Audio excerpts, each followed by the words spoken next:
ପିଲାମାନେ ଆଜି ଆସ ଆମେ ବଣ ଓ ବଣି କବିତାଟି ଗାନ କରିବା। ତେଣୁ ମୁଁ ଗାଇବି, ତୁମେ ମନ ଦେଇ ଶୁଣିବ। ଦେଖିଲାକୁ ନା ମହୁଲ ଡାଳେ ବସିଛି ଏକ ବଣି, ଝଡ଼ୁଛି ଯେତେ ମହୁଲ ଫୁଲ ହିସାବ କରେ ଗଣି। ଡାକିଲାକୁ ନା କିଆଁଲୋ ବଣି ଘଷୁଛୁ ଥଣ୍ଟ ଡାଳେ, ଆ ମୋ ପାଶେ ଖାଇବୁ ଯେବେ ମିଠା ପିଜୁଳି ଫାଳେ।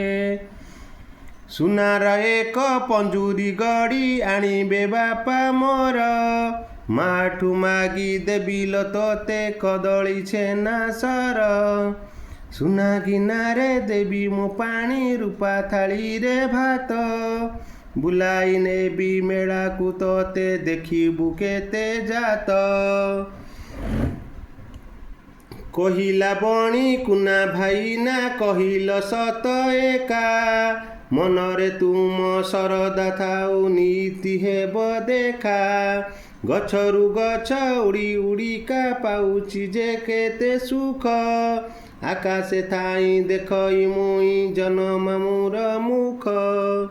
ବୁଲୁଛି ଖାଇ ବଣର ଫଳ କେତେ ଯେ ମିଠା କଳି, ଗଛର ଡାଳେ ପବନ ତାଳେ ଖେଳଇ ମୁହିଁ ଦୋଳି।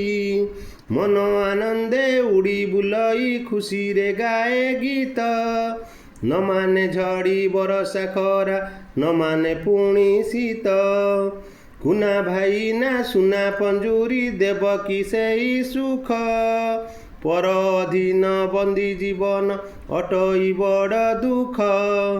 ଲୋଡ଼ା ନାହିଁ ମୋ ସୁନା ପଞ୍ଜୁରୀ ରୂପା ଥାଳିର ଭାତ, ଗଛର ଡାଳେ ସରଗ ମୋର ବଣ ପରା ମୋ ମିତ।